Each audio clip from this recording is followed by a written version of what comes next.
Hello, everyone. Thank you for joining us this evening. My name is Erica Reyes, and I'm a library assistant here at the Seguin Public Library. And for those of you who may not know, April is National Poetry Month. And so we are celebrating with an online poetry night.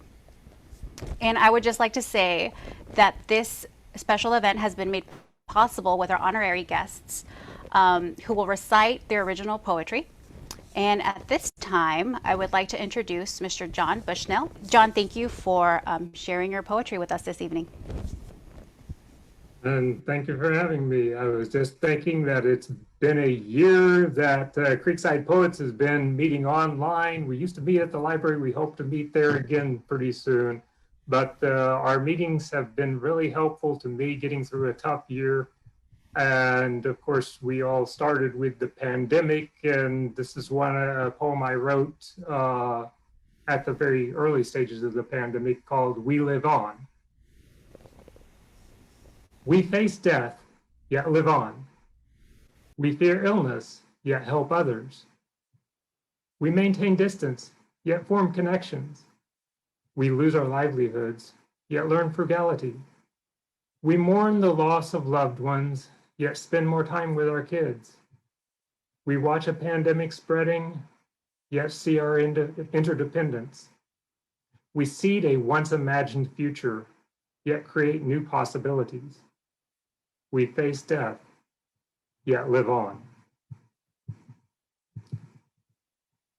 Of course, a bigger hardship for me than the pandemic was trying to care for my dying mother. And after she left me, I used poetry to deal with grief. And this is one of the poems that came out.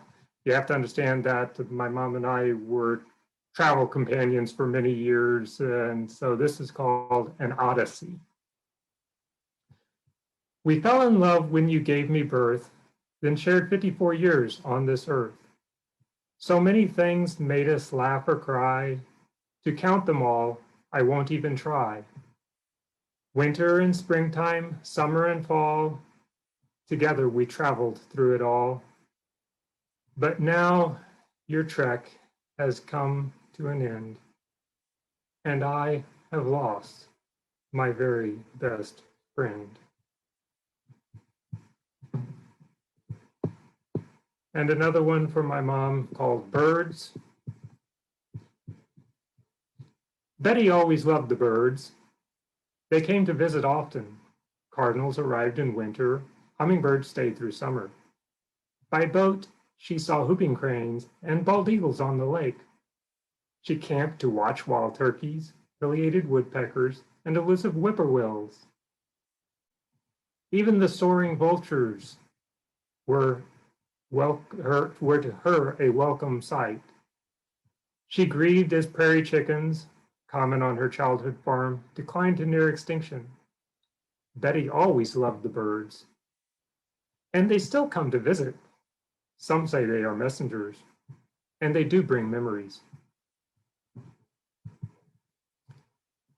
And finally, I'll share a short one I wrote while I was dealing with a lot of stress and went down to Starkey Park and just to rest from all the weariness. And so this is called Resting by the River. Water falls over the dam, soothing my tired body. Birds sing in the cypress trees, comforting my weary soul. I'm aware that life flows by as the river water does. Yet, for now, I must relax, like that squirrel perched on the trunk. Thank you for listening. Thank you for sharing that with us, John. Now we have Miss Sylvia Manning. Sylvia, thank you for sharing your poetry with us this evening. This little house, you notice the windows aren't really windows. The door is not really a door. I love this little house. It was in Seguin, and my first poem is for the little house in the West End that is no more. We miss you. His daughter tore you down within a week after his death. So no one smiles now when they pass you, not since he passed, and you. Artless, little, brave attempt to keep away the rain through decades of his honest poverty. Since you passed and it never rains the way it did, with sweet humility.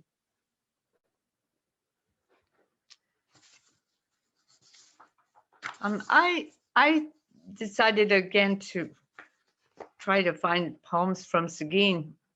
Some old, I don't know how old that one was, but it's a few years old. And this one's not so new either. It's from 2016.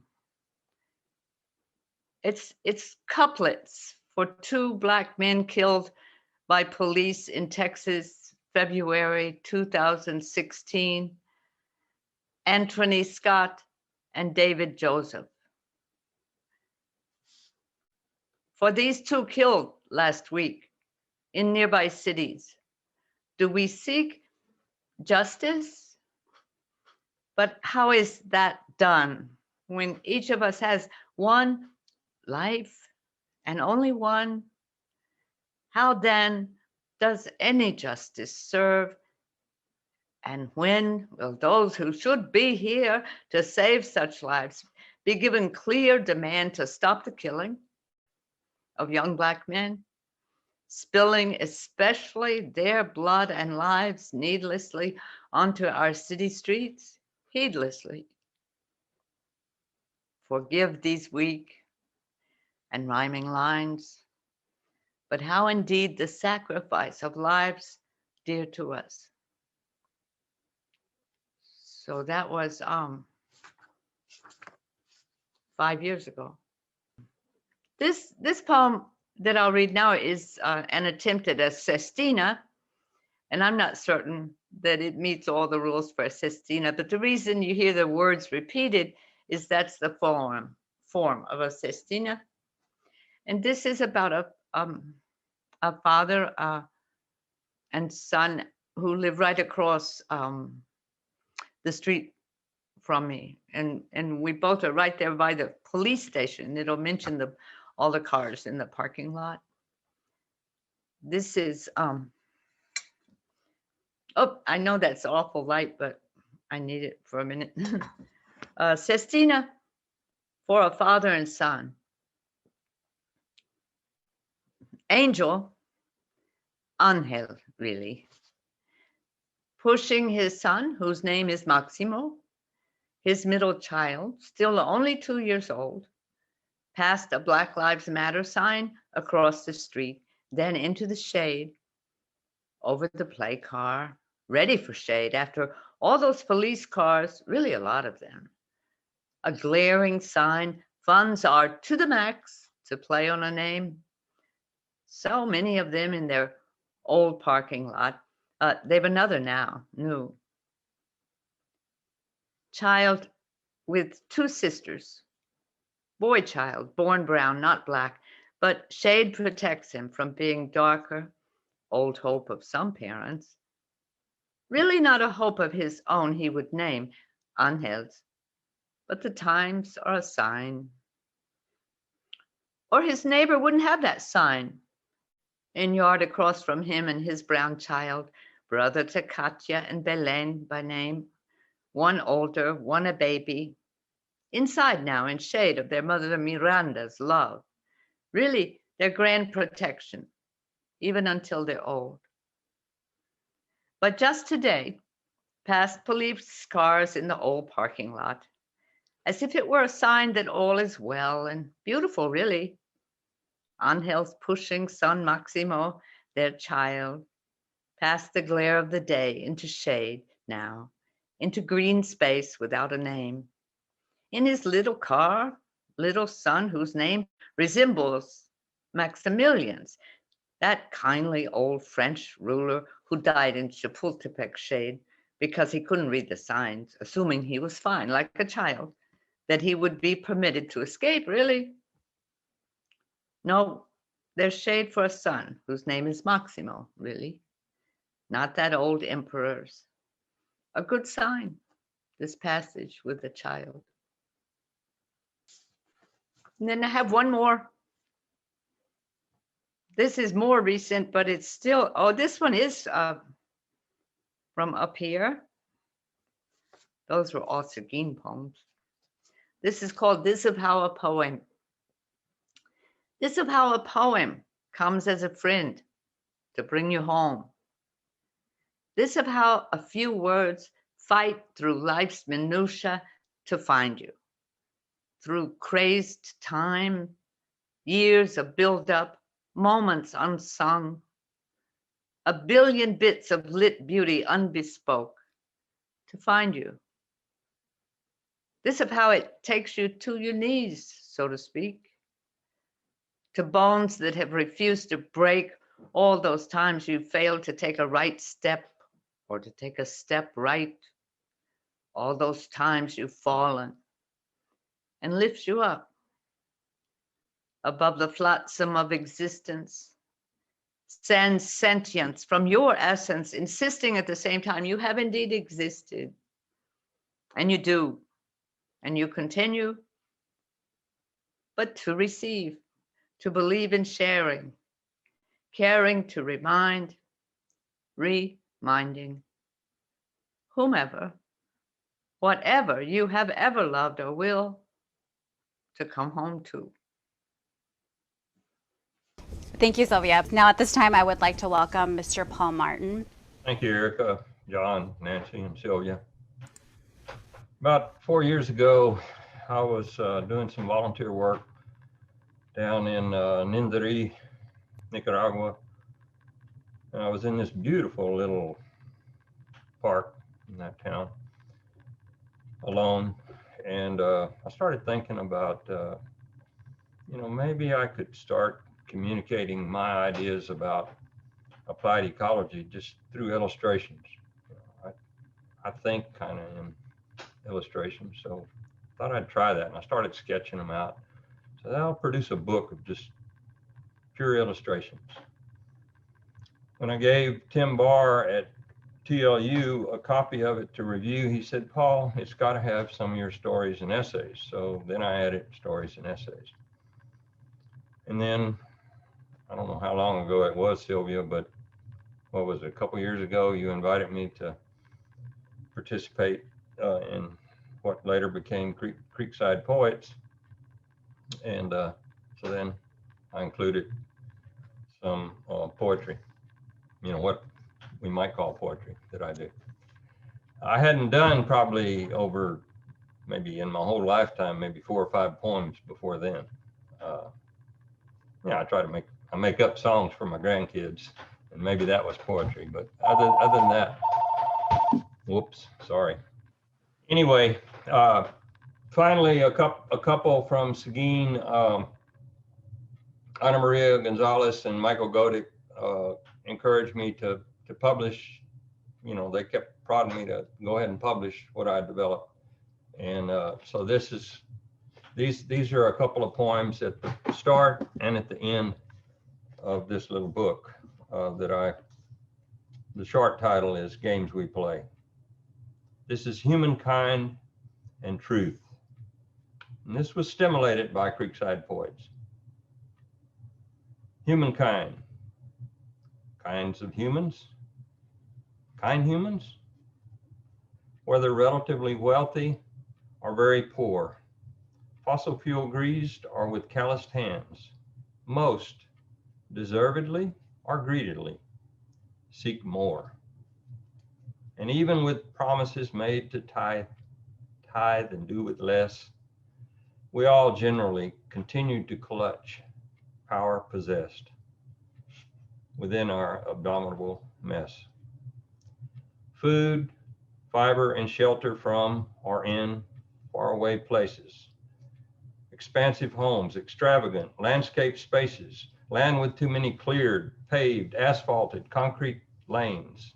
Earth, and that's earth spelled with double A, with far too many automobiles and planes, and PCs and androids and loud electronic and mechanical noise.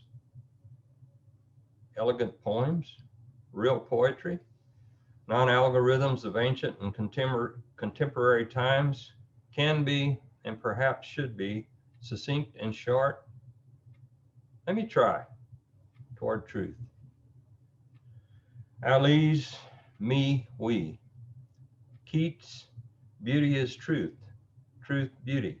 That is all you know on earth and all you need to know. But perhaps with lots of Thoreau. And what then is me? And who are we? And is there actually more to beauty and more to truth? The anti-algorithms, especially of elegant and real, succinct, short, brought us to ponder. Overshoot, rape and exploitation, disparity, are not these truthfully challenges to real beauty? For me, for we? Life that is prudent, simple, humble, and sharing, solidarity, positively ethical, applied community ecology, peace. That should be me. That is we. It is beauty. It is truth. And the other one is La Piedra Prieta, Creekside Poet Truth. Tu eres Petras et super hoc Petrum edificabo ecclesiam meum memento pulvis es et in pulverum reverteris. We place you, dark one, gently into Walnut Creek. A ceremony, a ritual. These human acts can be good. Plunge into the soothing water. Forget about differences which pain. Rock. Meld as one in time, space, all dimensions. Object-oriented ontogeny. Become silt or clay. And we to carbon dioxide and methane, simple organics and inorganics, melt into the abyss, to chaos, or aggregate, amalgamate, metamorphosize. Each could possibly be something better, certainly not worse. Thank you all very much. Thank you. Thank you, Paul. So now I would like to introduce our final poet, Miss Nancy Masterson. Thank you, Nancy, for sharing your poetry with us this evening. I'm so glad to be here and so glad that the library is celebrating National Poetry Month. I've been a member of Creekside Poets about 3 years, and what I really appreciate is the inspiration every week with a prompt that is suggested as a jumping off point for the poem that week. And so here's one that was written fairly recently. The prompt was the new normal, and here's the new normal. The empty stare of my stone lady saddens me. She's on a shelf I see every day, arrayed in a shadow box, but her Inuit sewing kit has one tool hanging askew. I should fix it, and I don't. This stuck in timelessness of hours alone is my new normal inertia, as is the high constant whine of isolation in my ears. At each rare outside encounter, I talk too much, too fast, as if to fill a void. But I've become brittle inside, and sometimes shards shoot from my mouth, the one I love unfairly. I venture out at Monday's opening hour to a florist for a friendship bouquet. The flower seller's phone rings time after time. She has 6 calls on hold as I pay my bill. You're sure busy, I chirp through my mask too loudly. With an empty stare, she only says, funerals. Now, we've heard that very few people wrote anything about the experiences of the 1918 pandemic, but our group has been writing about that this year. Next one was just written on March 21st. It's called Spring in Texas. It is a spring like no other. The ash trees, eager to be first to green, slapped by the great Valentine freeze and shamed into crumbling their little buds. Loquats, missing in to their graves, split its backbone for want of the Mediterranean.